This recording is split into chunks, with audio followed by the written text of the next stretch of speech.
tomonlari shimol, janub, sharq va g'arb haqida o'rganamiz. Demak, boshladik. Tasavvur qiling, siz shaharning o'rtasida sarguzashtlarga ishlay turibsiz. Lekin shoshmang, qaysi tomon yurishni qayerdan bilamiz? Mana shu yerda ufq tomonlari qo'l keladi. Kompas o'z yo'limizni topishimizda yordam beradigan sehrli asbobdir. U har doim shimolga ishora qiladi. Uni aniqlay olasizmi? Ha, bu kompasning eng tepasida joylashgan shimol xuddi barcha yo'nalishlarning xo'jayiniga o'xshaydi. Bu shimoliy qutb va aksiga joylashgan joydir.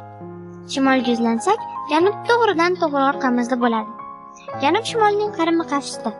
Bu yerda janubiy qutb va Antarktikaning sovuq kontinentlaridan topasiz. Janubga qarasak esa, shimol shundoqqina orqamizda bo'ladi.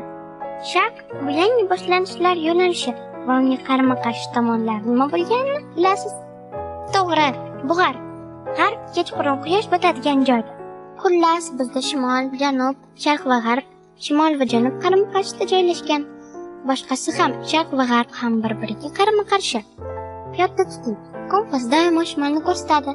Dunyo tomonlarini bilish xaritalarini o'qishga, yangi joylarni o'rganishga va yo'limizni topishga yordam beradi. Bu xuddi sirli super kuchga ega bo'lishdek gap. Endi mutaxassis bo'lish navbati sizniki. Navigatorlar kompas yordamida xaritalarni o'rganishni mashq qiling va ufq tomonlarini kundalik hayotda qanday ishlatish mumkinligini ko'ring. Tabriklaymiz, tadqiqotchilar. Siz ufq tomonlarini bilimlaringizni kashf etdingiz. Shimol, janub, sharq va g'arb yo'nalishlarini sizni kelajakdagi tadqiqotlar yo'l ko'rsatadi. Sarguzashtlarni o'rganishda davom eting. Va yodda tuting, dunyo sizniki. Uni kashf etish uchun bugun bizga qo'shilganingiz uchun tashakkur. Keyingi sayohatimizda ko'rishguncha xayr. Tabiiy fanlar bilan o'qish va o'sishda davom eting.